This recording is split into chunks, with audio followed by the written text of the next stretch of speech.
يا ربي بالمصطفى بلغ مقاصدنا واغفر لنا ما مضى يا واسع الكرم. السلام عليكم ورحمة الله وبركاته.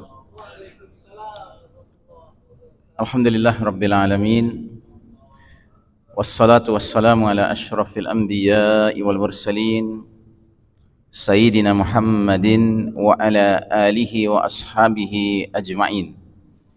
فقال الله تعالى في كتابه الكريم بعد أعوذ بالله من الشيطان الرجيم يا أيها الذين آمنوا اتقوا الله حق تقاته ولا تموتن إلا وأنتم مسلمون. وقال تعالى في آية أخرى وإذا قرأت القرآن جعلنا بينك وبين الذين لا يؤمنون بالآخرة حجابا مستورا. أما بعد. Jamaah salat zuhur rahimakumullah, alhamdulillah siang hari ini Allah pertemukan kita dalam ketaatan. Kita isi waktu siang kita dengan salat zuhur berjamaah. Mudah-mudahan salat kita senantiasa diterima Allah Subhanahu wa taala. Salawat salam sejahtera kita doakan tercurah kepada manusia pilihan Nabi Allah Muhammad sallallahu alaihi wasallam, keluarga, sahabat dan para pengikutnya yang setia hingga akhir zaman, dan semoga kita termasuk umat beliau yang berhak menerima syafaatul uzmah beliau di hari berbangkit nanti, amin ya rabbal alamin. Kajian kita hari ini judul besarnya masih tetap sama seperti beberapa kajian yang lalu, urgensi ma'rifatuz zaman, yang artinya pentingnya memahami kondisi zaman yang berdasarkan nas-nas Nabi Muhammad SAW, pesan-pesan Nabi kita yang masuk dalam kategori min alamatis sa'ah, termasuk dalam kategori di antara tanda-tanda dekatnya hari kiamat atau tanda-tanda akhir zaman. Jadi Nabi kita 15 abad yang lalu sudah menyampaikan banyak sekali prediksi kenabian atau nubuwah mengenai hal-hal yang akan terjadi di masa depan, terutama yang menyangkut keadaan di akhir zaman. Dan ternyata dari beberapa hadis itu dapat kita ambil kesimpulan bahwa kondisi zaman yang kita alami sekarang ini seperti apa, ya. Dan diantaranya sudah kita bahas. Kita sudah membahas yang pertama, bahwa zaman yang sedang kita jalani ini merupakan babak paling kelam dalam sejarah umat Islam.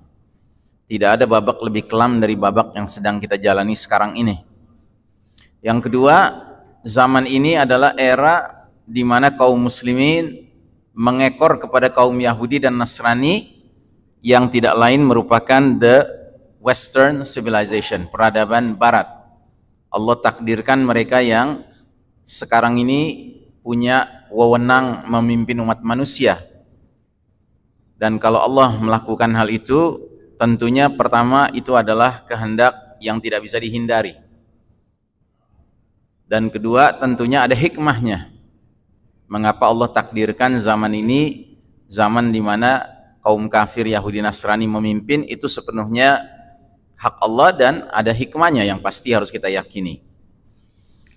Yang ketiga, dan ini bahasan kita kali ini adalah era penuh fitnah seperti sepotong malam yang gelap gulita. Jadi ini bahasan kita malah siang hari ini. Dalilnya adalah hadis berikut ini.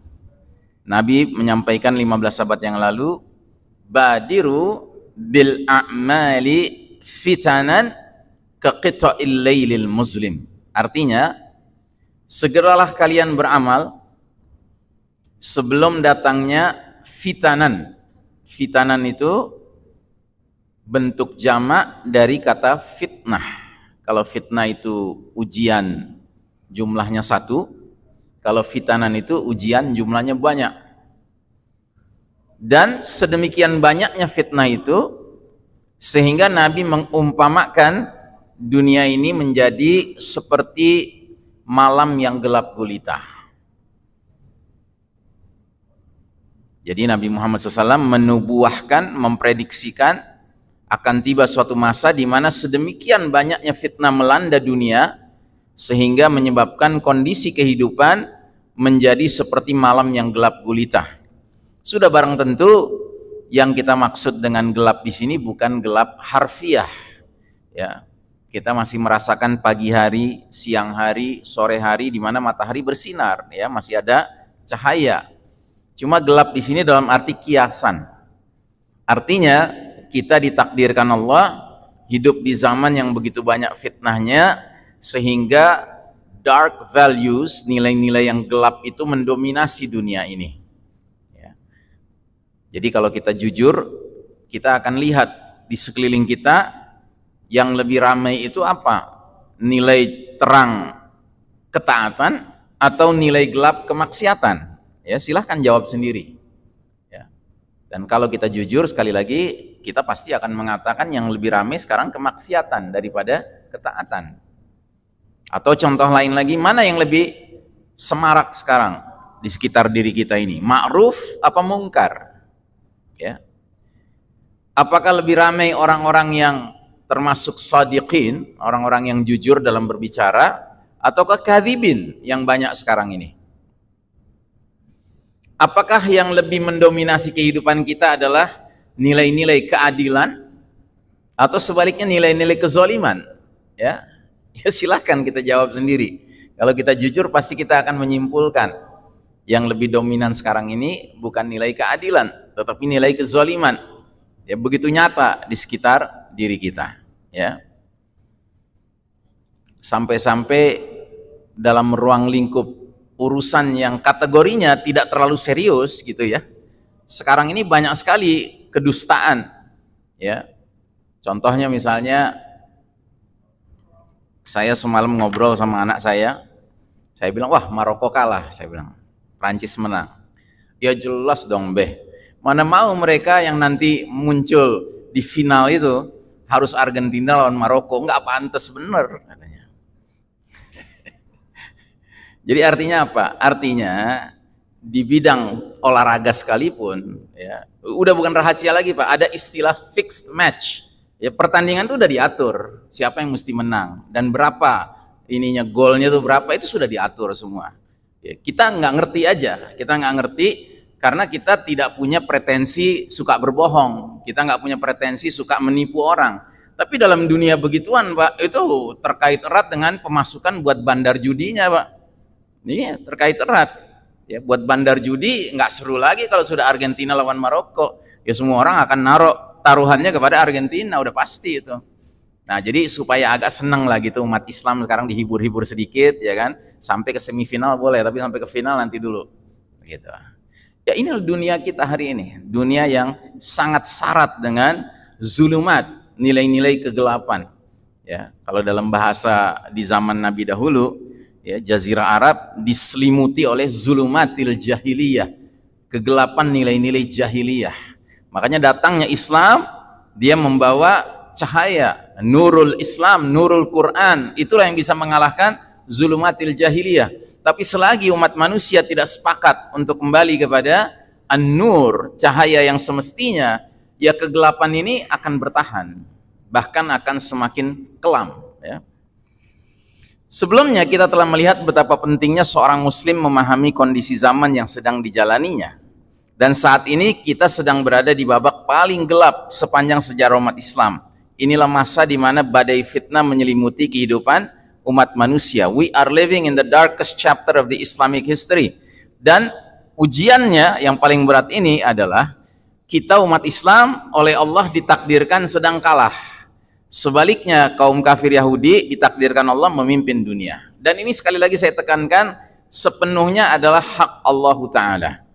Dan Allah sudah memberikan kita informasi Rabbani, informasi Samawi, informasi dari langit perkara hal ini, yaitu dalam surat Ali Imran ayat 26. Allah jelas-jelas mengatakan, Qulillahumma malikal mulk tu'til mulka man tasha wa tanzi'ul mulka mimman tasha. Katakanlah, wahai Allah, pemilik segenap kerajaan, Engkau berikan kekuasaan, kerajaan, kepemimpinan kepada siapa yang Engkau kehendaki, dan Engkau cabut kerajaan, kekuasaan, kepemimpinan dari siapa yang Engkau kehendaki. Jadi adalah sepenuhnya hak Allah Mau orang berimankah yang memimpin dunia ini, mau orang munafikkah yang memimpin dunia ini, mau orang kafirkah yang memimpin dunia ini, sepenuhnya hak Allah. Kita nggak punya hak untuk mengubah itu, ya. Dan jangan lupa, di samping Allah itu punya hak demikian, Allah juga mempunyai salah satu nama Asmaul Husna yang disebut dengan Al-Jabbar, ya. Kita baca surat Al-Hasyr kan, Wallahu alladzi la ilaha illahu Al-Malik, Al-Quddus, As-Salam, Al-Mu'min, Al-Muhaimin, Al-Aziz, Al-Jabbar. Apa artinya Al-Jabbar? Al-Jabbar artinya yang maha memaksa. Jadi kalau Allah sudah memaksa umat Islam tahun 1342 Hijriah selesai kepemimpinannya. Sekarang Allah paksa Yahudi Nasrani mimpin dunia. Itu hak Allah. Ya, kita nggak punya hak untuk kemudian mengatakan, oh protes kita, jangan ya Allah, jangan berikan kepada mereka. Ya. Dan kita tidak perlu menyimpulkan karena Allah sedang memberikan hak kepemimpinan dunia ini kepada Yahudi Nasrani, lalu itu berarti Allah sayang sama orang Yahudi Nasrani. Tidak. Allah tetap sayang sama kita. Cuma bagaimana kita mensikapinya itu yang paling penting. Ya, karena Allah ingin melihat sikap kita. Kalau sikap kita tetap sabar dan istiqomah, tetap thiqah iman kepada kitabullah wa sunnah di tengah zaman yang dilanda fitnah ini, yang dipimpin kaum kafir Yahudi Nasrani ini, itulah yang diminta sama Allah Subhanahu wa taala. Sekalipun resikonya sangat berat, karena itu berarti kita nggak mengikuti arus yang sedang mengalir. Arus mengalir menuju ke barat, menuju ke Yahudi Nasrani. Sementara kita maunya mengalirnya menuju kitabullah wa sunnah, yang nggak sejalan. Begitu. Ya. Nah, karenanya saya ingatkan kembali hadis Nabi berkenaan dengan urusan ini, yaitu hadis riwayat Muslim yang sudah pernah kita bahas pada poin nomor 2, ya, la tattabi'unna sunan alladziina min qablikum shibran bi shibrin dzira'an bi dzira'in hatta law dakhalu fi juhri dabbin lattaba'tumuhum. Sungguh kalian umat Islam kelak nanti di akhir zaman benar-benar akan mengikuti kebiasaan, jalan hidup, way of life, ya, gaya hidup, lifestyle dari orang-orang sebelum kalian, sejengkal demi sejengkal, sehasta demi sehasta, sehingga sekiranya mereka yang kalian ikuti itu sudah jelas-jelas kelihatan masuk dalam lubang kadal, kalian akan pasti tetap mengikuti mereka, ya. Jadi hari ini kita lihat, ya, masyarakat barat itu pada masuk lubang kadal mereka dengan LGBT-nya misalnya. Tetapi anehnya di negeri kaum muslimin ditiru gitu, tetap aja diikuti begitu. Padahal sudah kelihatan mereka sampai masuk lubang kadal, ya, masuk dalam kebinasaan, kehancuran, ya. Saya teringat pernah lihat sebuah video di sosial media tentang seorang laki-laki di Amerika, badannya besar, Pak. Dia transgender. Tahu transgender, ya? Transgender itu artinya seseorang yang melakukan mutasi gender, Pak, mutasi kelamin. Dia asalnya laki-laki dari kecil, dari lahir, ya kan? Tapi dalam perjalanan umurnya, entah remaja, entah sudah dewasa, ada perasaan merasa nggak cocok jadi laki-laki, merasa lebih cocok jadi perempuan. Akhirnya dia memilih menjadi transgender, ya. Dan kalau di barat itu ada payung hukumnya itu transgender. Dan sedemikian hebatnya tersedianya payung hukum itu sampai ke derajat seorang yang transgender berhak datang ke dokter dan minta dioperasi untuk ganti kelamin, gitu. Nah, jadi ceritanya ada seorang laki-laki, badannya besar, rambutnya panjang karena ingin seperti perempuan, sudah jadi transgender. Kemudian dia belanja di sebuah supermarket, minimarket, ya, kayak model Alfamart atau Indomart begitu. Nah, ketika sampai di kasir, dia bertanya berapa yang harus dia bayar. Rupanya suara dia nggak bisa berubah, suaranya suara laki-laki, ya. Sekalipun dia gayanya sudah lenggak-lenggok, rambutnya sudah panjang dan kelihatan ada sesuatu yang muncul di daerah dadanya begitu, ya. Sehingga si kasir otomatis menjawab, $5, sir, katanya gitu. Sir, I'm not a sir, katanya gitu, ya kan? Kok Anda bilang bapak gitu kan? Saya bukan bapak, ya kan? I'm a lady, saya perempuan gitu. Oh, sorry sir, masih pakai sir lagi keluar dari mulutnya. ya otomatis gitu, ya kan? Wow, ngamuk, ya kan? Terjadilah kehebohan. Nah, jadi ini kan jelas masuk lubang biawak, Pak. Dipaksakan gitu loh. Demi kebebasan memilih gender atau apa namanya, ya pokoknya begitulah, ya. Nah, apa kita mau masuk ke dalam jurang kebinasaan yang sama, ya? Nah, ini di masyarakat barat sudah banyak kejadian-kejadian seperti ini, tapi herannya negeri-negeri kaum muslimin ada saja pengikutnya yang membabi buta, ya. Dan jangan lupa babi itu najis, ya kan, buta nggak enak gitu. Jadi sudah babi buta pula gitu. Nah, para sahabat bertanya, siapa yang dimaksud ya Rasulullah? Apakah yang kau maksud akan ditiru sama kaum muslimin akhir zaman nanti adalah kaum Yahudi Nasrani? Nabi menjawab dengan pertanyaan yang justru menegaskan, faman, siapa lagi kalau bukan mereka? Who else istilahnya, ya. Jadi jelas-jelas Nabi menegaskan hal itu. Dan sewaktu dahulu para sahabat mendengar nubuah ini, jelas mereka tercengang. Sebab mereka tidak bisa membayangkan. Bagaimana bisa membayangkan? Sementara di zaman Nabi dan para sahabat hidup, di kota Madinah itu ada komunitas Yahudi, ada komunitas Nasrani, ada bahkan komunitas musyrikin juga ada. Tapi baik Yahudinya, Nasraninya maupun musyrikinnya, mereka pada masa itu tidak bisa tidak harus hormat dan harus tunduk kepada Nabi Muhammad SAW dan kaum muslimin. Ya, karena apa? Ya karena kaum muslimin pada masa itu memiliki apa yang disebut dengan al-izzah. Al-izzah itu artinya marwah, ya, kehormatan diri, kemuliaan diri. Dengan keimanannya, dengan keislamannya mereka menjadi berposisi mulia, begitu. Nah, jadi para sahabat mendengar suatu ketika nanti kaum muslimin ngekor sama Yahudi Nasrani, it doesn't make sense, nggak masuk di dalam kepala para sahabat.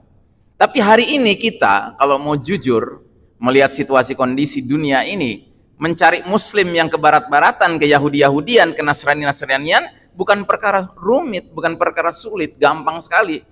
Ya kalau tidak bisa dikatakan jangan-jangan kita sendiri sudah kena penetrasinya, kena penetrasi dari kaum Yahudi dan Nasrani barat, ya. Nah, jadi apa yang kita alami sekarang ini adalah sunnatullah. Karena memang perjalanan kita dalam konteks sejarah akan mengalami ups and downs, ya, naik turun.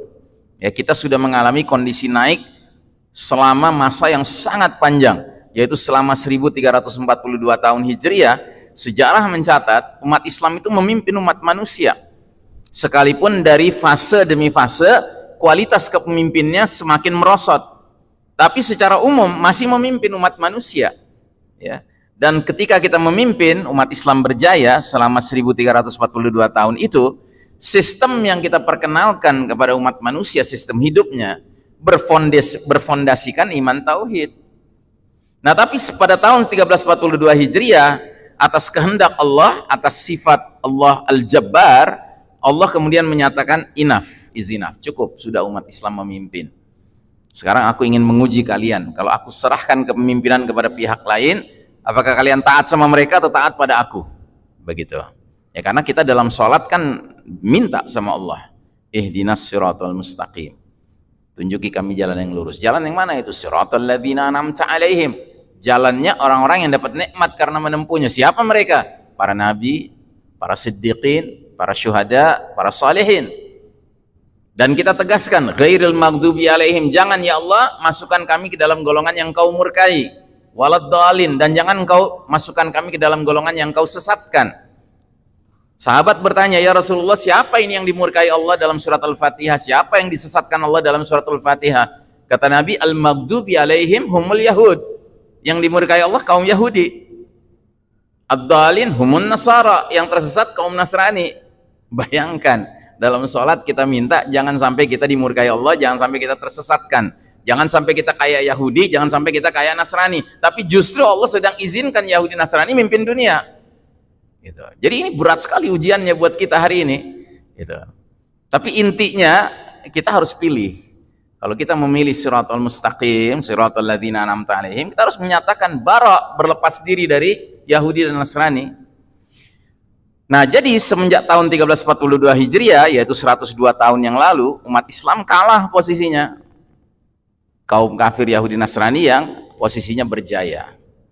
Dan ketika mereka yang memimpin dunia ini, apakah mereka mungkin melanjutkan sistem hidup berdasarkan iman tauhid? Apa mungkin? Kan tidak mungkin. Karena mereka beriman kagak, kata orang Betawi, tauhid juga kagak. Berarti yang mereka perkenalkan apa? Ya sistem hidup yang fondasinya kekufuran, pengingkaran kepada Allah dan syirik. Yang karenanya kita rasakan kehidupan kita sekarang ini kacau balau, Pak. Karena kita tidak hidup di bawah naungan sistem keimanan dan ketauhidan. Tapi kita hidup dipaksakan dengan sistem ya kekufuran dan kesyirikan. Whether we like it or not, baik kita mau mengakui atau tidak, baik kita mau menyukai atau tidak, itulah realitas kita sekarang. Tapi Ustadz, kita kan negara berdaulat, kita punya aturan sendiri. Ya silahkan Anda pelajari aturan kita ini di negeri ini, apakah memang sejalan dengan Quran dan Sunnah? Ya. Apalagi kemudian mereka yang diberi hak untuk bikin aturan, bikin undang-undang hukum di negeri ini, ya makin hari makin sibuk aja mikirin bagaimana melestarikan jabatannya. Sehingga akibatnya sekarang aturan-aturan juga aneh-aneh kan sekarang. Sekarang udah mulai itu katanya dari KUHP yang terbaru, kalau ada orang melakukan hubungan zina, ya itu nggak bisa diapa-apakan, gitu. Nggak bisa diapa-apakan kecuali ada aduan. Aduannya dari siapa? Dari orang tua yang melakukan perbuatan itu, atau dari anaknya kalau orang tua dewasanya yang melakukannya, atau dari pasangannya. Mana mungkin itu bisa terjadi? Mana mungkin seorang ayah, emak gitu ya, anaknya perempuan berzina dengan seorang laki-laki lalu dia lapor ke polisi. Ya kan ini masalah aib. Ngerti? Ya. Ini kacau, Pak. Makin kacau dunia kita sekarang ini ya. Dan ini sudah masuk sampai ke negeri kita. Ya kekacauan ini. Jadi Anda jangan cuma nuduh mereka-mereka yang sekarang di Senayan ini yang bikin kacau ini. Enggak, ini karena globalisasi, Pak. Ini globalisasi efek dari kepemimpinan Yahudi Nasrani pada skala dunianya, sehingga pada skala lokal nasional masing-masing juga cepat atau lambat akan ngekor, akan ngikut saja. Gitu. Nah karenanya ya, apa yang terjadi selanjutnya? Kaum kafir Yahudi Nasrani akhirnya merancang, membangun dan mengokohkan tegaknya sistem kafir syirik yang mereka beri nama Novus Ordo Seclorum, alias New World Order, tatanan dunia baru, yang tiada lain, meminjam istilah dari seorang penulis Muslim Inggris namanya Ahmad Thompson, dia menyebutnya sebagai sistem Dajjal. Jadi hari ini kita hidup di bawah naungan sistem Dajjal. Gitu. Baik kita mau mengakuinya ataupun tidak. Gitu. Sebuah tatanan dunia yang sejatinya dipersiapkan untuk menggelar karpet merah penyambutan hadirnya The Messiah, Al-Masih, sang juru selamat mereka, Yahudi, yang bernama Dajjal. Jadi umat Islam didorong rame-rame untuk turut mendukung sistem ini, yang berarti diajak untuk turut menyambut hadirnya fitnah paling dahsyat sepanjang sejarah Bani Adam, Dajjal. Sebab Nabi mengatakan dalam sebuah hadis, sungguh semenjak Allah menghadirkan Bani Adam di muka bumi ini, tidak ada fitnah yang lebih dahsyat daripada fitnah Dajjal. Semua nabi-nabi sudah memperingatkan tentang fitnah Dajjal ini kepada umatnya masing-masing. Dan aku adalah nabi terakhir, kata Nabi Muhammad SAW. Kalian adalah umat terakhir, maka tidak bisa dipungkiri lagi Dajjal akan muncul di tengah-tengah kalian. Dajjalnya belum muncul sekarang, Pak, tetapi tatanan kehidupannya sudah kompatibel, sudah online dengan kehadiran Dajjal. Ya. Jadi istilahnya yang mimpin dunia sekarang ini, elit globalnya ini, hakikatnya mereka adalah Ansarud Dajjal, antek-antek Dajjal, yang menyambut kehadiran Dajjal, dan mereka merancang supaya kehidupan dunia kita sekarang ini, modern ini, online dengan penyambutan kedatangan si Dajjal itu, ya. Nah, jadi sistem kafir syirik yang mereka kembangkan sekarang ini hakikatnya adalah sistem Dajjal. Kemudian lembaga internasional dunia yang mereka sebut PBB, United Nations, yang katanya di situ berkumpullah berbagai bangsa dengan kedudukan berdiri sama tinggi, duduk sama rendah, ya kan? Itu nggak benar. Hakikatnya tidak seperti gambar ini, Pak. Ini gambar simbol PBB, tapi hakikatnya adalah simbol ini, ya, simbol Novus Ordo Seclorum. Simbol apa ini? Ini dia simbolnya. Nah, ini simbol ini, Pak.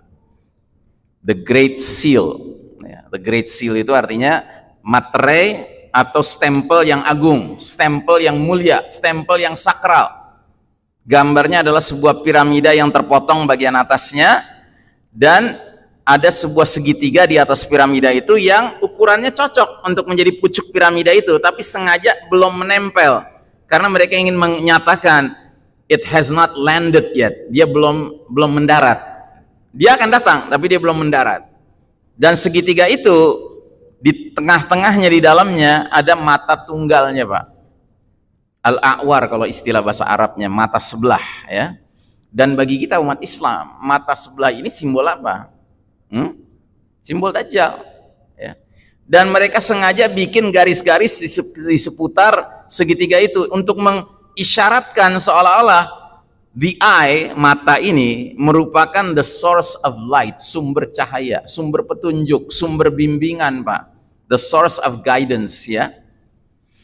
Tapi dia belum datang, cuma dia sudah dibayang-bayangi akan datang, ya. Terus ditulis di bawahnya Novus Ordo Seclorum. Apa artinya Novus Ordo Seclorum? Novus artinya new, baru. Ordo artinya order, tatanan. Seclorum artinya sekuler. Sekuler artinya world, dunia. Jadi Novus Ordo Seclorum artinya new world order, tatanan dunia baru. Ya. Sebagai ganti dari tatanan dunia kuno, tatanan dunia lama. Nah, tatanan dunia lama itu apa? Ini tatanan dunia lama nih, sistem iman tauhid, Pak. Jadi kita semua diajak untuk menyambut tatanan dunia baru yang dipimpin Dajjal, dan kita semua hendaknya jangan nengok ke belakang lagi. Ke belakang itu sudah jadi sejarah, itu udah masuk keranjang sampah sejarah. Gitu, menurut para antek-antek Dajjal ini. Jadi jangan tengok-tengok ke belakang lagi. Ya. Padahal salah satu daripada era sistem iman tauhid ini, sistem yang lama ini, namanya fase al-khilafatu ala minhajin nubuwah. Dan Nabi Muhammad SAW menyatakan nanti fase kelima setelah fase keempat di mana kita hidup sekarang ini, dia namanya akan sama, khilafatun ala minhajin nubuwah. Artinya apa? Tatanan dunia lama akan tegak lagi. Paham ya? Jadi ini bohong, Pak, kalau dikatakan tatanan dunia baru menggantikan tatanan dunia lama, dan ini pasti mengandung kebaikan-kebaikan dan kemaslahatan-kemaslahatan yang mereka sering menggadang-gadang dengan istilah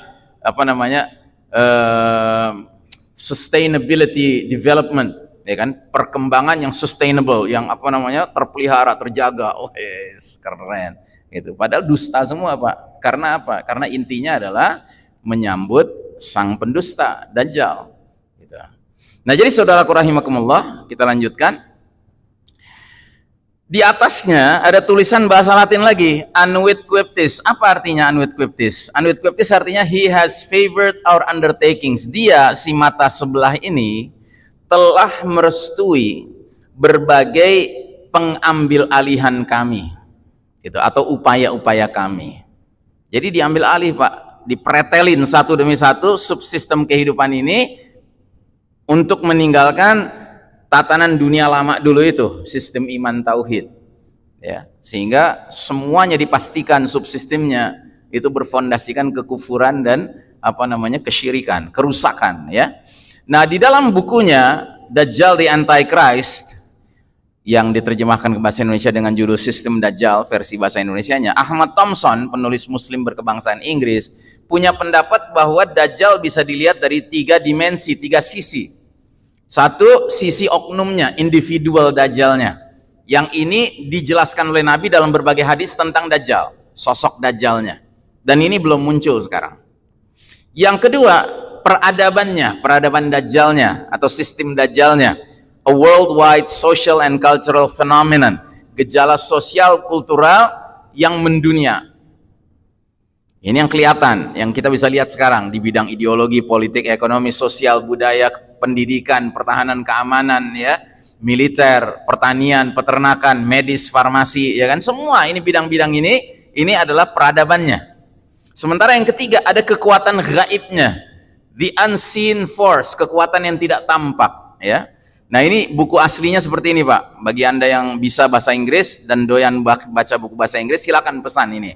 Bisa Anda pesan di Amazon, ya, bukan saya ngiklanin Amazon, tapi artinya yang praktis ke situ pesannya, ya. Kalau bahasa Indonesianya judul bukunya Sistem Dajjal. Buku ini terbit tahun 2000, Pak. Tetapi hanya beredar di pasar selama 2 tahun saja, selama 2000, 2001, 2002. Setelah itu tiba-tiba lenyap, Pak, nggak ada sama sekali. Kita cari di toko buku manapun, Gramedia, Gunung Agung, bahkan Bang Buyung di Senen, itu nggak ada buku Sistem Dajjal ini. mungkin diborong sama sistem Dajjal, ya. Karena isi bukunya membongkar sistem Dajjal, dibongkar habis sama Ahmad Thompson. Semua subsistemnya dipretelin satu-satu, diperlihatkan kebobrokannya, kerusakannya. Ya, yang kalau kita ikuti, kita juga ikut rusak jadinya.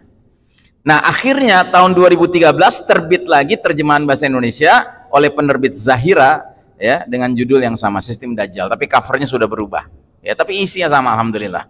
Ya, nggak tahu hari ini masih ada atau tidak buku ini, tapi yang jelas tahun 2013 sebagai ganti dari buku yang sebelumnya, yang ini yang merah ini menjadi seperti ini.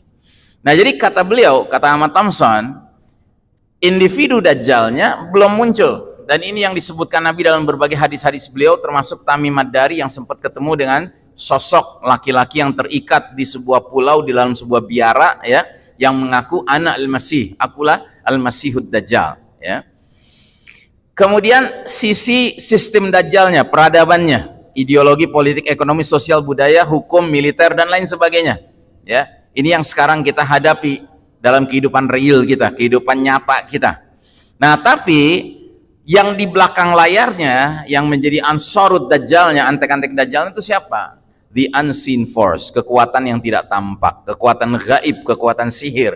Diwakili oleh siapa? Diwakili oleh secret societies, masyarakat-masyarakat rahasia yang semuanya dibidani oleh Yahudi.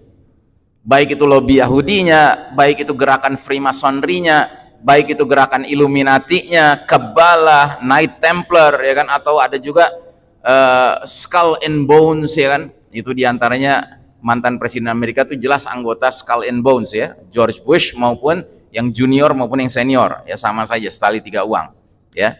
Nah, jadi dalam pertemuan-pertemuan rahasia ini, Pak, agenda mereka tuh intinya dua. Agenda pertama, mereka membicarakan rencana-rencana jahat di muka bumi ini. Agenda yang kedua apa? Peribadatan. Ada ritual-ritual menyembah setan, menyembah iblis di dalam pertemuan-pertemuan ini. Dan pengertian menyembah iblis ini dalam arti sebenarnya, Pak, ada persembahannya, ada yang dikorbankan. Dan yang dikorbankan itu nggak tanggung-tanggung, Pak. Kadang-kadang anak bayi, ya, hidup disembelih, Pak. Darahnya dibagikan, diminum. Dagingnya dipotong-potong, dimakan, ya. Setan, Pak, ini gerakan setan, ya. Mengerikan sekali. Dan kita tahunya dari mana? Dari mantan anggotanya yang tobat dan menceritakan. Jadi pernah dahulu ada seorang ulama dari Lebanon terperosok ikut Freemasonry.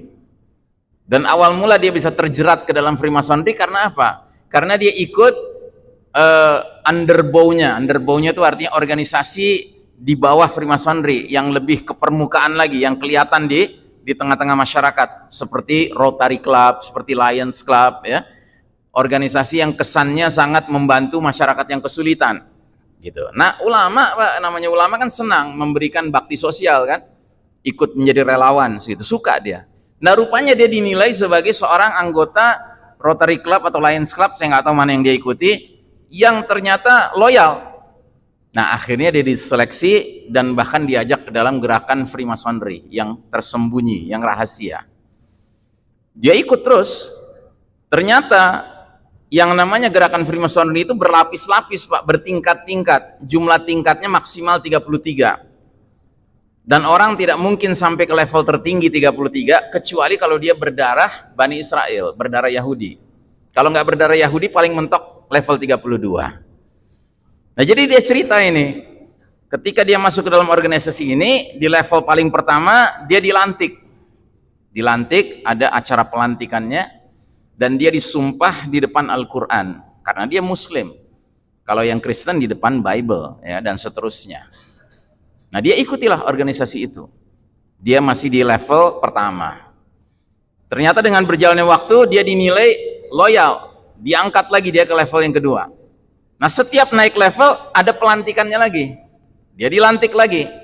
Dan setiap pelantikan ada saksinya. Kalau di level pertama saksinya Al-Quran, di level kedua nambah saksinya. Al-Qurannya ada bunga mawar, ya. Terus dia level 2 dikasih tugas-tugas, lolos, layak, loyal, naik ke level 3, dilantik lagi dalam pertemuan rahasia. Dalam pertemuan rahasia di level ketiga, saksinya nambah, Quran, bunga mawar, pisau belati. Terus naik level 4, saksinya nambah lagi. Quran, bunga mawar, pisau melati, pisau belati dan entah apa lagi. Nah, di level ke-7 ya kan, saksinya sudah ada 6, 1 ditarik. Apa yang ditarik? Al-Quran ditarik. Dan dia masih ikut terus ya. Terus sampai di level 30 dia, Pak. Nah, di level 30 ternyata teks lafal pelantikannya, lafal baiatnya itu bahkan berubah sama sekali. Jadi ada kata-kata in the name of Lucifer, atas nama iblis saya bergabung dengan organisasi ini. Nah, di situ dia baru sadar, weh, ini hizbus syaitan ini partai syaitan ini. Saya nggak pantas ada di sini. Alhamdulillah dia masih punya hidayah, masih ada iman dalam dirinya. Dia tolak, akhirnya dia lari. Nah, sambil dia lari, dia menulis buku judulnya Gerakan Freemasonry. Membongkar isi daripada gerakan Freemasonry. Nah, jadi gerakan seperti inilah, Pak, yang sekarang ini antek-antek Dajjal berada di dalamnya dan mereka memimpin dunia sekarang. Ya. Jadi model elit global kayak Bill Gates, kayak George Soros itu hampir bisa dipastikan ada di dalam organisasi seperti ini. Gitu. Dan karenanya mereka dipompa terus semangat untuk berpihak pada iblisnya. Karena memang ada ritual penyembahan iblisnya, Pak, di dalam pertemuan-pertemuan ini. Ini yang kita katakan sebagai mereka mengikuti taghut. Taghut itu syaitan. Sementara orang-orang beriman mengikuti Allah. Ya, nanti ayatnya kita akan bahas ya. Nah, jadi tatanan dunia baru disebut sistem Dajjal karena memiliki karakter seperti Dajjal. Ya. Nabi Muhammad SAW bersabda, bila mana nanti Dajjal keluar, Dajjal akan mengumumkan, memproklamirkan, mendeklarasikan dirinya sebagai Rabb. Ana Rabbukum, aku Rabb kalian. Persis seperti ucapan Fir'aun. Ya. Maka mereka yang membenarkan Dajjal sebagai Rabb, Anta Rabbuna, engkaulah Rabb kami, tolonglah kami, bantulah kami. Oh, dikasih sama Dajjal surga dunia. Tapi barang siapa yang mengingkari Dajjal, Rabbuna Allah, Rabb kami Allah, Anta al-Masihud Dajjal, diingkari gitu ya, maka dia akan dikasih neraka sama Dajjal, dikasih kesulitan hidup di dunia ini, penderitaan, kesengsaraan. Nah, sistem Dajjal ini karakternya seperti itu. Siapa yang menurut sama sistem Dajjal dengan segala prosedurnya, dengan segala regulasinya, dengan segala aturannya, Pak, dikasih kemudahan sama sistem Dajjal. Tapi barang siapa yang menolak ya aturan-aturannya, regulasinya, prokesnya misalnya begitu, ya, dia akan dipersulit. Ya, dipersulit, dikasih neraka. Nah, Nabi Muhammad SAW pernah menyatakan dalam sebuah hadis, sungguh fitnah sebagian kalian lebih aku khawatirkan dari fitnahnya Dajjal. Dan tiadalah seseorang selamat dari rangkaian fitnah tersebut, melainkan dia bakal selamat pula menghadapi fitnah berikutnya. Dan tidak ada fitnah yang dibuat sejak adanya dunia ini, baik fitnah yang kecil maupun yang besar, kecuali dalam rangka menjemput fitnah Dajjal. Jadi kalau kita umpamakan fitnah-fitnah di akhir zaman ini laksana gunung, Pak. Makin lama makin nanjak, makin berat. Dan puncaknya adalah Dajjal. Gitu. Dan Nabi memberi jaminan, ya, tiadalah seseorang selamat dari rangkaian fitnah itu, melainkan dia akan selamat pula dari fitnah berikutnya. Jadi barang siapa yang di level paling bawah, dia berhasil lolos menghadapi fitnah di level bawah, dia akan bisa ke level berikutnya. Nah, di level berikutnya dia lolos lagi, dia akan bisa ke level berikutnya. Sampai ketika puncak fitnahnya muncul, Dajjal, dia tidak akan tertipu oleh Dajjal. Tapi barang siapa yang di level paling bawah saja sudah kena tipuan Dajjal, Dajjal kecil, niscaya dia di level berikutnya akan lebih terjerembab lagi. Di level berikutnya lebih terjerembab lagi. Sampai akhirnya kalau dia umurnya sampai ke zaman Dajjal muncul, dia pasti akan segera tenggelam di dalam kepatuhan dan kepercayaan, keyakinan kepada Dajjal. Puncak fitnahnya. Nauzubillahi min dzalik ya. Nah, jadi saudaraku rahimakumullah, Allah Ta'ala mengatakan dalam Al-Quran, manusia cuma terbagi dua. Yang beriman mengikuti Allah, dan yang kafir mengikuti taghut, mengikuti syaitan. Allah berfirman, Allahu waliyul ladzina amanu yukhrijuhum minaz zulumati ilan nur. Allah wali bagi orang-orang beriman. Wali itu artinya tiga, Pak. Pemimpin, pelindung, penolong. Pemimpin, pelindung, penolong bagi orang beriman adalah Allah Ta'ala. Dan ketika Allah dijadikan wali oleh seorang mukmin, maka Allah akan keluarkan mereka dari kegelapan kepada cahaya. Kita sekarang hidup dalam kegelapan kan? Nah, kalau kita tidak mau terperosok ke dalam kegelapan fitnah yang melanda ini, kita harus berinteraksi dengan sumber cahaya, yaitu Allah Subhanahu wa taala. Sementara orang-orang kafir, walladzina kafaru awliya'uhumut taghut, orang-orang kafir wali-wali mereka itu taghut. Dan yang menarik di sini, ketika menyebutkan Allah sebagai walinya orang beriman, itu menggunakan kata wali. Wali itu artinya singular, tunggal, cuman satu. Allah itu cuman satu. Tapi ketika menyebutkan orang-orang kafir, wali-wali mereka taghut, itu menggunakan kata auliya'uhum. Wali-wali mereka artinya jumlahnya lebih dari satu, Pak. Karena yang namanya syaitan itu banyak. Yang namanya taghut itu berlevel-level, Pak, bertingkat-tingkat. Ada taghut S small, ada taghut M medium, ada taghut large, ya kan? Ada taghut XL, ada taghut double XL, ya kan? Ada taghut kelas desa, ada taghut kelas kecamatan, ada kelas kabupaten, ada kelas kota, ada kelas negara, ada kelas antar negara, ada kelas mendunia. Ya, taghut itu banyak macamnya. Dan mereka ketika menjadikan taghut sebagai tempat berlindung, mencari kepemimpinan, mencari pertolongan, apa yang terjadi? Taghut-taghut itu akan mengeluarkan mereka dari cahaya menuju kegelapan. Seperti yang mereka sekarang sedang alami. Dan mereka tidak mau sendirian, karena mereka ngajak seluruh umat manusia, ayo kita ikut dalam kegelapan ini. Mendukung program-program mereka. Padahal dengan mengikuti kegelapan, akibatnya apa? Mereka akan jadi penghuni neraka dan mereka kekal di dalamnya. Bersama siapa? Bersama taghut, syaitan.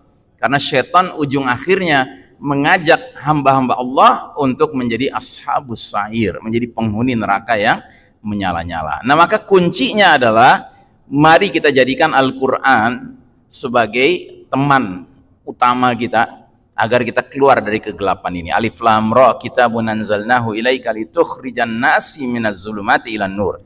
Alif Lam Ra, Al-Quran ini adalah kitab yang kami turunkan kepada engkau Muhammad SAW agar kamu keluarkan manusia dari kegelap gulita kepada cahaya yang terang benderang dengan izin Allah, Rabb mereka, menuju jalan Allah yang maha perkasa lagi maha terpuji. Jadi saudaraku rahimakumullah, mari kita jadikan rumah-rumah kita, tempat-tempat tinggal kita ini sebagai ya obor cahaya-cahaya di tengah kegelapan zaman penuh fitnah ini, Pak. Ya, makanya pantasnya orang beriman itu kalau berkunjung tuh ke sama orang beriman aja, Pak, supaya dia pindah dari rumah yang bercahaya ke rumah yang bercahaya lainnya di tengah kegelapan zaman ini. Tapi kalau kita biarkan diri kita banyak di luar rumah, dan di luar rumah pun kita nggak akrab sama Al-Quran, ya jangan heran kalau kita akhirnya lama-kelamaan tenggelam dalam kegelapan. Baik, ini barangkali yang bisa saya share siang hari ini. Masih ada waktu sebelum jam 1 kalau ada yang mau bertanya atau komen, falyatafadhal masykura. Wassallallahu ala nabiyina Muhammadin wa ala alihi washabihi ajmain. Walhamdulillahirabbil alamin. Jadi begini, kalau Anda lihat gambar fase demi fase perjalanan sejarah umat Islam, kita ini kan sekarang di bawah nih, Pak, fasenya, Pak. Di babak keempat ini, era para penguasa yang memaksakan kehendak. Mulkan jabriyatannya artinya penguasa-penguasa yang memaksakan kehendak. Kita berada di bawah, Pak. Sejak tahun 1342 Hijriah kita di bawah. Posisi kita underdog sekarang ini, ya kan? Tapi dengan izin Allah nanti masuk babak kelima kita akan berjaya kembali. Nah, kalau Anda pelajari sejarah umat Islam, kita pernah sebenarnya di bawah juga. Yaitu kapan? Yaitu ketika Nabi dahulu yang memimpin kita, memimpin para sahabat. Selama 23 tahun Nabi memimpin, itu 13 tahun itu di Mekah, posisinya itu di bawah. Ya. Jadi kalau Anda belajar sejarah perjuangan Nabi, itu sejarah perjuangan Nabi dibagi dalam dua fase. Fase Mekah dan fase Madinah, gitu. Fase Mekah sebelum hijrah, Nabi dan para sahabat itu underdog. Yang mimpin di Mekah siapa? Orang beriman apa orang musyrik? Orang musyrik kan? Dan setiap pengikut Nabi Muhammad SAW yang ketahuan menyebarluaskan tauhid itu disiksa, dikriminalisasi, dimarginalisasi, ya kan, dizolimi, dianiaya, diusir dari rumahnya, bahkan dibunuh. Ya, persis kayak kita sekarang. Nah, sekarang saya tanya, kalau Anda belajar sirah nabawiyah, sejarah perjuangan Nabi di Mekah itu, ada nggak Nabi berjuangnya itu mendorong para sahabat ubah regulasi, ubah aturan main, gitu. Duduk kalian di dalam Darun Nadwah. Darun Nadwah itu adalah tempat ngumpulnya para pemuka Quraisy, ya kan? Apakah Nabi ada nyisipin gitu, ya kan? Istilahnya infiltrasi gitu, sahabat sembunyi-sembunyi duduk di situ, gitu? Nggak ada. Karena memang jalannya bukan itu. Jalannya bukan perubahan regulasi, tapi perubahan hati manusia. Hati manusia diajak berpindah dari syirik, percaya adanya ilahan min dunillah, ilah-ilah selain Allah, untuk meyakini ilah itu cuma satu, Allah Subhanahu wa taala. Jadi pergantian, perpindahan posisi dari syirik kepada tauhid itu yang paling pokok yang sekarang kita harus tanamkan kepada umat ini. Bukan soal pergantian regulasi. Karena regulasi diganti tapi sistem nggak berubah, yang nggak ada sebuah perubahan yang mendasar, Pak. Ya, saya kalau ditanya, Pak, perlu nggak perda syariah? Ya, perda syariah selagi masih di dalam sistem yang bukan sistem Islam, nggak akan tegak, Pak, nggak akan jalan. Ya mohon maaf kata ya, sekalipun ada perda syariah di Aceh, ya kan, tapi pada hakikatnya Aceh itu belum bebas merdeka untuk menegakkan syariat Allah, Quran dan Sunnah. Kenapa? Karena masih di bawah naungan sistem yang pada hakikatnya tunduk pada sistem dunia sekarang ini, sistem Dajjal ini. Begitu. Jadi yang paling penting sekarang ini apa? Mengalihkan hati orang dari mempercaya sistem dunia sekarang ini menuju keyakinan bahwasanya Allah Ta'ala punya sistem yang jauh lebih sempurna. Bukan jauh lebih sempurna, pasti sempurnanya. Nggak ada cacat celaknya. Gitu. Nah, sampai jumlahnya mencukupi orang-orang beriman yang seperti ini, nanti Allah akan datangkan pemimpin kita. Itu. Pemimpin kita itu akan datang berbanding lurus dengan Allah menilai sudah cukup jumlah orang-orang muwahhid, ahli tauhid di muka bumi ini. Allah hadirkan Al-Mahdi, sang pemimpin itu. Ya kan? Makanya buat kita bukan nunggu Al-Mahdinya yang penting, tapi menyiapkan diri, memantaskan diri untuk dinilai sama Allah sudah menjadi jundullah, sudah jadi tentara Allah. Ya, dengan sendirinya kita akan dipertemukan dengan tentara Allah lainnya di bawah pimpinan sang pemimpin yang semestinya. Insyaallah ta'ala. Kalau saya termasuk orang yang skeptis dengan pertarungan regulasi itu, nggak bisa, Pak. Ya kan? Ya. Kalau kita bicara realitas yang sekarang ada ini, sesungguhnya ada saudara-saudara kita yang mukhlis, yang ikhlas, yang sedang berjuang dalam urusan regulasi itu, tapi mereka jadi bulan-bulanan terus, Pak. Gitu.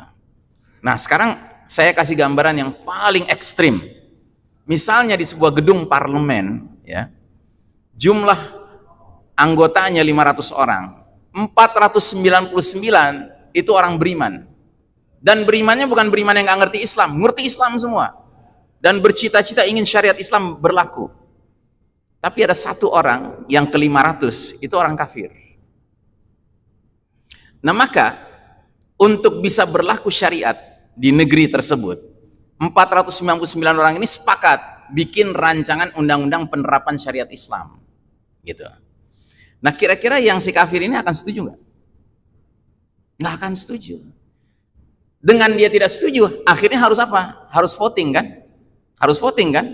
Kira-kira kalau voting siapa yang menang? Dengan 499 orang beriman, satu orang kafir, siapa yang menang? Yang muslim kan pasti menang kan? Yang berarti syariat pasti berlaku kan? Gitu. Tapi sekarang yang jadi pertanyaan, kira-kira Allah akan memandang sebagai apa ya kumpulan orang-orang ini? Masa untuk memberlakukan syariatku yang aku wajibkan atas kalian, kalian harus voting gara-gara ada satu orang kafir itu? Gitu. Ibarat kata, nggak pantas banget masa untuk memberlakukan syariat nungguin kerelaan orang dulu atau kekalahan orang dalam sebuah voting dulu, ya kan? Nggak begitu jalannya, Pak. Jalannya bukan seperti itu. Allah tidak pernah memperlihatkan Nabi kita berjuang dengan cara seperti itu. Itu bukan caranya, Pak. Caranya adalah kita harus berdakwah, mengajak orang untuk mari dengan kesukarelaan, dengan keyakinan penuh. Seperti yang sekarang terjadi di Eropa, di Amerika. Alhamdulillah, orang-orang di Eropa, di Amerika sekarang, mereka itu umumnya masuk Islam. Ini kan yang uniknya Islam, Pak, dakwah Islam itu. Orang masuk Islam itu umumnya sebabnya dari dada ke atas, Pak. Hatinya tersentuh atau akalnya tersentuh. Tapi kalau orang murtad dari Islam itu umumnya dari perut ke bawah, Pak. Kalau bukan karena gara-gara lapar, terus datang misionaris ngasih makanan, ya kan, akhirnya dia murtad, atau karena yang di bawah perut, yaitu nikah sama anak pendeta, itu, ya kan. Tapi kalau Islam, orang tuh masuk Islam tuh karena alasan dada ke atas, Pak. Nah ini yang kita inginkan, manusia itu beralih dari ateis, dari agnostik, dari kafir menjadi beriman dengan penuh kesadaran. Dan orang-orang yang seperti ini, mereka ini cepat atau lambat dengan sendirinya akan sadar bahwa memang syariat harus tegak. Ya, eventually syariat has to be upheld, mesti diangkat. Gitu. Nah kalau kita sekarang kan kacau, Pak. Karena apa? Karena kita hidup dalam abu-abu, Pak, situasi abu-abu. Wallahu a'lam bissawab.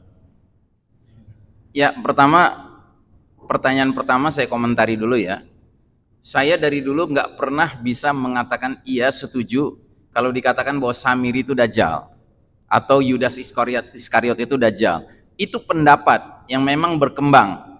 Tapi pendapat itu tidak didukung oleh nas hadis. Tidak ada hadis yang menjelaskan hal itu. Karenanya saya nggak pernah bisa menyatakan saya setuju dengan itu. Gitu.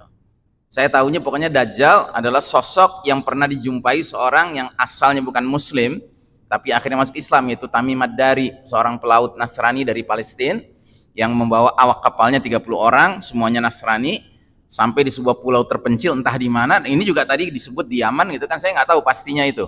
Karena itu juga nggak ada dalilnya, nggak ada hadisnya. Gitu. Nah, jadi itu dajjal. Gitu. Tapi apakah dia Samiri, apakah dia Yudas Iskariot, itu nggak ada dukungan nasnya. Jadi saya nggak berani untuk berpendapat seperti itu. Nah, terus yang kedua, ya, soal kiat-kiat menyelamatkan diri dan keluarga dari fitnah dajjal, tadi Anda sudah benar, yaitu pertama membaca di akhir tahiyat kita sebelum salam kanan salam kiri sebuah doa spesial yang berbunyi Allahumma inni a'udzubika min adzabi jahannam wa min adzabil qabri wa min fitnatil mahya wal mamati wa min syarri fitnatil masiihid dajjal. Ya Allah, aku berlindung kepada Engkau dari azab jahannam, dari azab kubur, dari fitnah kehidupan dan kematian, dan dari fitnah jahatnya fitnah al-masihud dajjal. Salam kanan salam kiri, itu satu. Yang kedua, menghafalkan 10 ayat pertama atau 10 ayat terakhir suratul kahfi. Boleh 10 ayat pertama, boleh 10 ayat terakhir. Syukur-syukur semuanya. Dari awal sampai akhir Al-Kahfi, itu syukur-syukur. Tapi yang penting 10-nya, 10 pertama atau 10 terakhir. Karena hadisnya juga bunyinya demikian. Man hafizu asyru ayatin min awwali suratul kahfi atau akhiri suratul kahfi, usima min fitnatid dajjal. Barang siapa menghafal 10 ayat pertama suratul kahfi atau 10 ayat terakhir, niscaya Allah lindungi dia dari fitnah dajjal.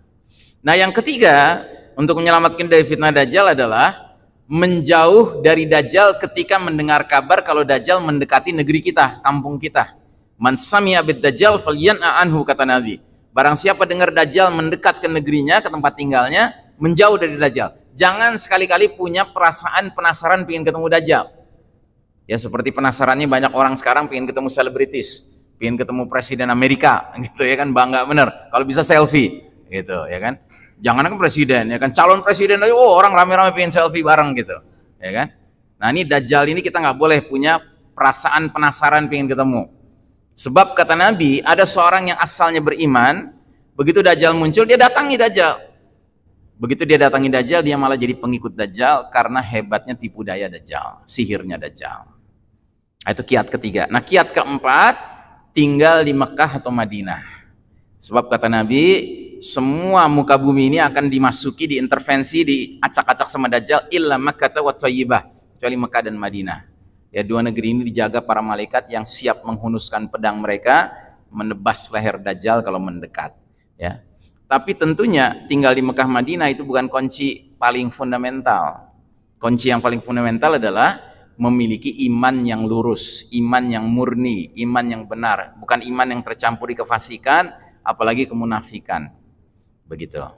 Nah, makanya ini 4 kiat praktikal, tetapi ada kiat yang fundamental. Yang fundamental itu apa? Memastikan diri kita terkoneksi dengan Allah melalui kalimat tauhid, la ilaha illallah, yang benar-benar kokoh di dalam hati dan pikiran kita. Itu kuncinya yang paling utama. Baik, kita cukupkan barangkali ya langsung. Demikian kita tutup saja langsung ya dengan doa kafaratul majlis. Subhanakallahumma wa bihamdika asyhadu an la ilaha illa anta astaghfiruka wa atubu ilaik. Walhamdulillahirabbil alamin. Wassalamualaikum warahmatullahi wabarakatuh.